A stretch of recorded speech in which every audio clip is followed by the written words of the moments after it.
Eto na mga kabasketball, Coach Tim Cone nagdagdag ng 2 players sa ating Gilas Pilipinas at posible pang makaagaw ng pwesto diyan nga sa 12 players sa ating Gilas Pilipinas.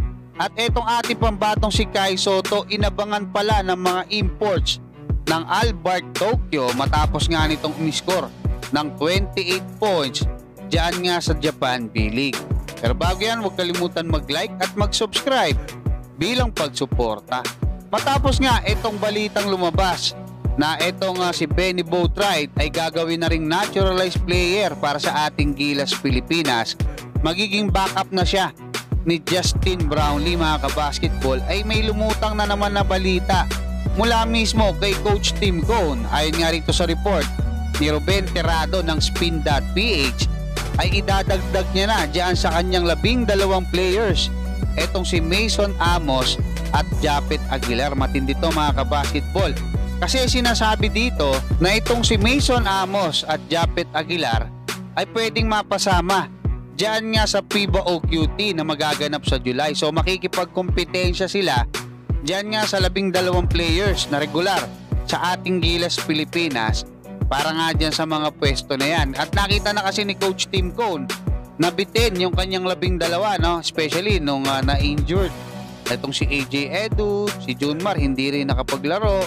si Jamie Malonzo nagkaroon din ng problema, hanggang sa 10 players nga yung nagamit natin doon sa first window na hindi na pwedeng mangyari ngayon dahil napakabigat nitong mga makakalaban natin, no?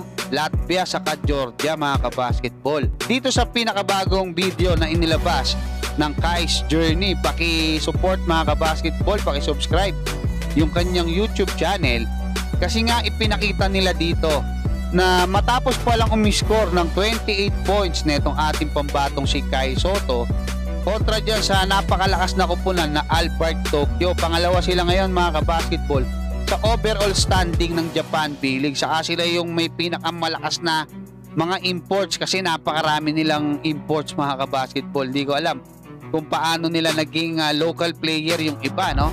Siguro may ginawa silang proseso doon. Ngayon mga kabasketball, inabangan si Kai pagkatapos ng game nila. So ibig sabihin nagpakita ng respeto, at sa mga susunod na araw pa, no, na magiging game netong ating pambatong si Kai Sotto, asahan natin na mas titindi kasi markado na si Kai dito nga sa mga makakalaban nila, no? Kasi siya yung may pinaka maraming score saka kumbaga iba yung dating ni Kai doon sa ilalim nababago ni Kai yung mga tira ng kalaban. So kung mananatili si Kai ng mahabang oras diyan sa loob, mahihirapan sila, kaya talagang pupuntiryahin etong ating pambatong si Kai Sotto ng mga, actually nakikita natin yan iba yung mga tirada nila kay Kai. Talagang yung depensa nakatutok kay Kai Sotto, kaya para umiscore ka ng ganong karami, napakahirap nun. Kaya napaka-importante rin na mag-step up etong mga teammates ni Kai kung gusto nilang manalo at makapasok pa dyan nga sa playoffs. Hanggang dyan mga kabasketball, maraming salamat at God bless sa inyong lahat.